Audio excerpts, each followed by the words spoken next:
Hi, my name is Denice. My pronouns are she, her, ella. I identify as a woman, Latina, Chicana, person of color. And please do not call me Senora, Spanish or Hispanic. I am not from Spain. My family is from what is now the territory of the nation of Mexico, and I speak English and a version of Spanish. This is what looking bilingüe means to me. You say that you identify as a Latina, but depending on the place, Chicana.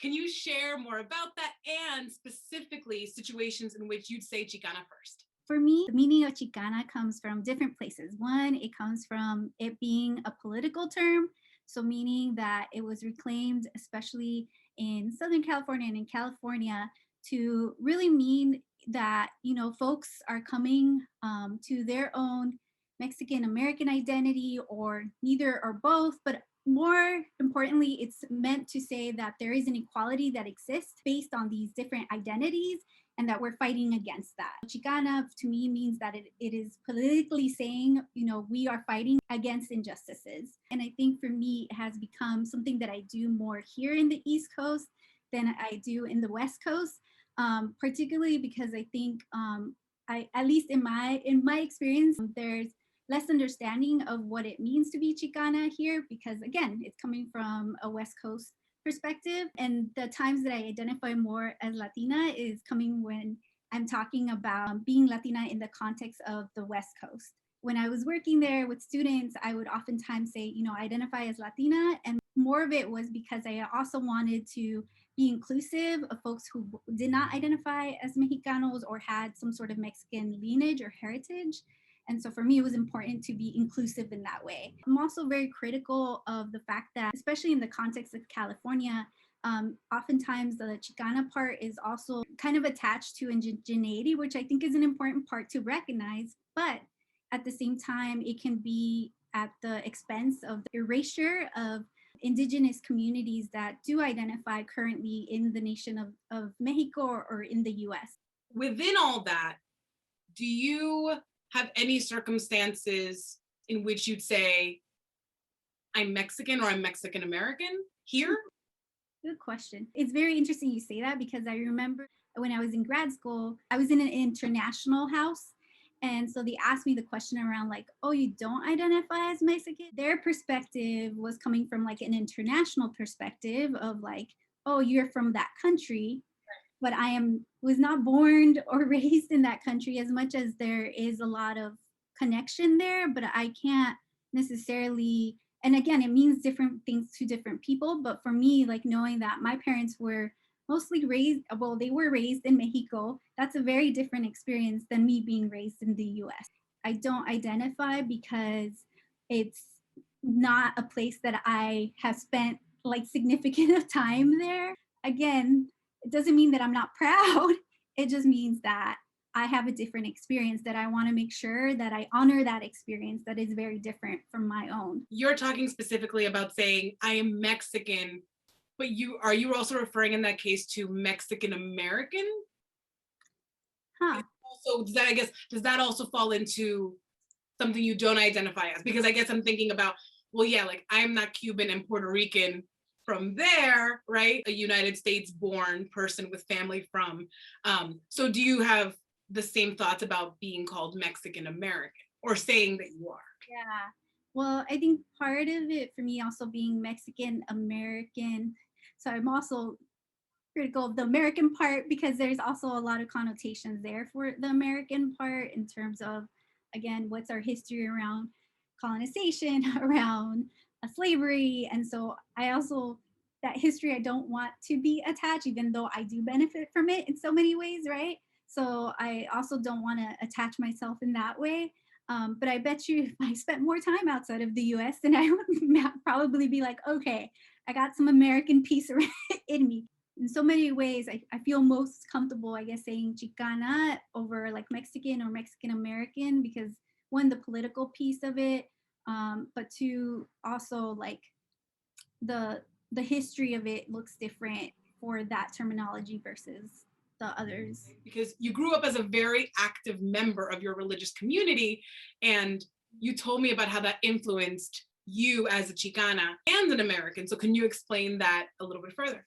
One of the things, I guess, the part of the reasons why I was so attached to my religious communities, because in some ways this was a place for me to socialize and be a part of other folks and being a teenager. And so I'm really taking it back to that moment. I think one of the things that it's the ways that it's influenced my Chicana identity is the fact that in religion, we often Catholic very specifically, we talk about oppression in different words, maybe, but we do talk about folks who are going through different forms of oppression. And so for me, that links up very much to my conversations around, Chicana, and that we are seeking justice all across the board. So for me, like, it matches in terms of the values when we talk about the farm workers movement and how religion was a very important role, and it played even from fasting as like a form of seeking justice. I have grown to really like understand how connected my religion and my Chicana identity, Latina identity comes together. Religion in so many ways is also forming community, and that's something that I know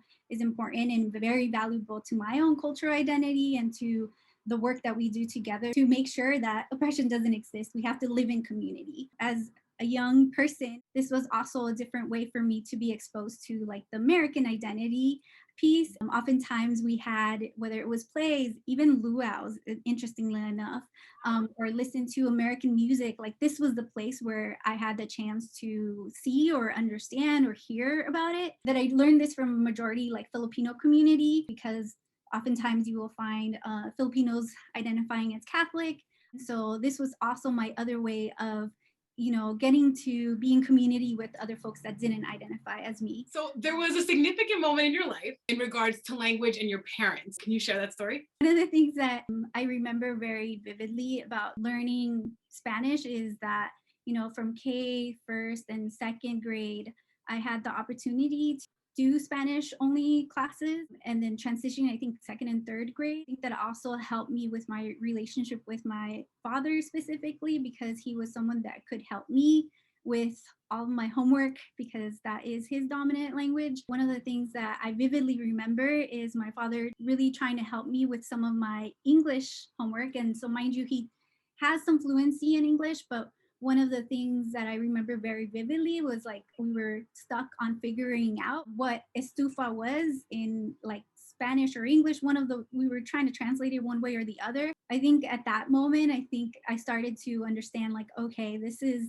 our relationship might change, given that he could still continue to work with me and try, but I think that there was a different level of relationship that now it was my onus to kind of figure things out a little bit more on my own. It's really bittersweet because even as a child, it sounds like you understood what that meant, but it wasn't a deal breaker for you. Just kind of like an evolution, the next stage, and almost an acceptance of, how you were growing up. That's really self-aware.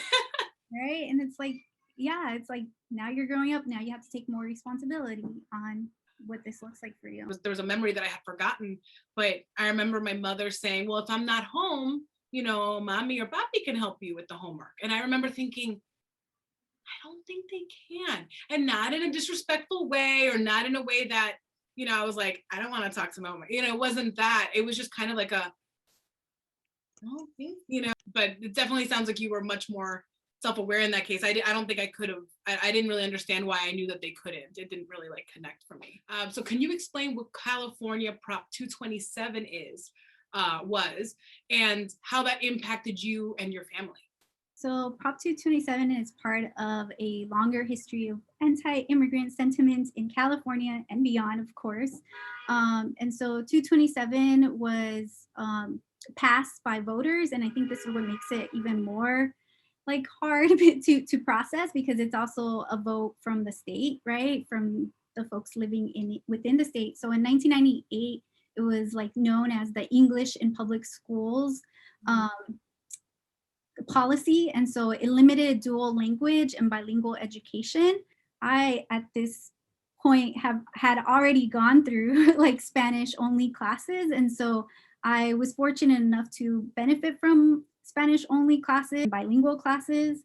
And so this really created and has created a big group of folks who did not get to be a part of that. And Fortunately, in 2016, it was overturned. But at the same time, that's still a long period of time for folks to have to go through all of that. Before that happened, I was able to benefit from that education. That's super fortunate. And you're right, 1998 to 2016, that's a long time. That's a long time. That's a whole generation of kids that didn't get to celebrate their second language.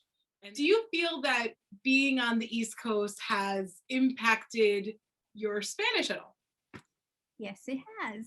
And and for many reasons, I think, to be honest, part of it is like being self-conscious of the fact that I'm not sure if what I'm saying is going to be understood because folks speak a different Spanish around here. Sometimes there's words that I don't understand, to be honest. Yeah. And so for me, I think I've become a little bit conscious of it. And then, as well as part of it is because my family is in the West Coast, then I have less opportunities to have those conversations. Maybe I can expand myself and do more of those Zoom calls, right? Even for when I was working prior to coming here, I was living with my family, with my parents specifically. And so there was always interactions, whether in so many ways, right? Coming home or leaving home, okay, nos vemos, I'm coming back at, voy a regresar a las 11, whatever. So even those like small interactions, I think kept me fluent. You're still relatively new here. How long have you been here now? 2 years ish. Good. So you're still fresh, you're still freshly arrived here. And I think that with time, you'll find how to like experience your Latinidad here, even if it's an adapted version. And the reason I say this is because I very much felt that, except I was in Spain. And that was kind of trippy because I was speaking Spanish, but like you said, that cultural piece, the language piece, the different Spanish, being like, am I saying this right? This, made up. And sometimes it was, thanks. But sometimes it was just a Spanglish thing or a Puerto Rican or a Cuban thing. But eventually you like kind of find your way, So I think with time, you'll probably get more comfortable. Oh, I hope you do. Do you have any advice for people who move away from their homes in general in regards to maintaining an authentic connection to their culture? I think one of the things that I learned, and this has been in the process of like talking to students especially, there's one story that stands out in my head, but that you make, and it's very similar to what you were just saying actually, and I had noted this, like making your own culture, right? Making your own ways. And so for me, I think one of the things is to remember that culture is not like, it doesn't stay, like we transform it and we make it, just like we were talking about terminology and what people have evolved it to. You really have to say like you make your own culture in some ways, right? With the blessing and honoring, your ancestors and all of the different pieces. Oftentimes I know it can be hard to move away, but it also gives you also a better sense of oneself. I think that's something that I found as I continue to move around, is that because you're in community with others, then you also understand, oh, wait, there's a difference there, or there's a similarity there, right? It makes it more pronounced. Like one thing that I remember most recently that I was like, see, this is an interesting piece, is I attended a seminar where they were talking about like indigenous and activism rights, native rights, specifically within the context of the US. And it was interesting to hear them speak because I recognized from my own cultural background in terms of like the storytelling and the detail, that the ways that they were expressing the ideas was very detailed, and it was about heritage. It made me remember of like the times when I hear like folks from where my parents are from and how much detail they pay attention to like the surrounding, or how much detail they give you in their story. And so I think that was a moment for me too, where it was recognizing like my own cultural upbringing in relationship to other communities. Engaging with other communities is an important process to also affirming your own. Is there anything else you want to say before we depart? Para adelante.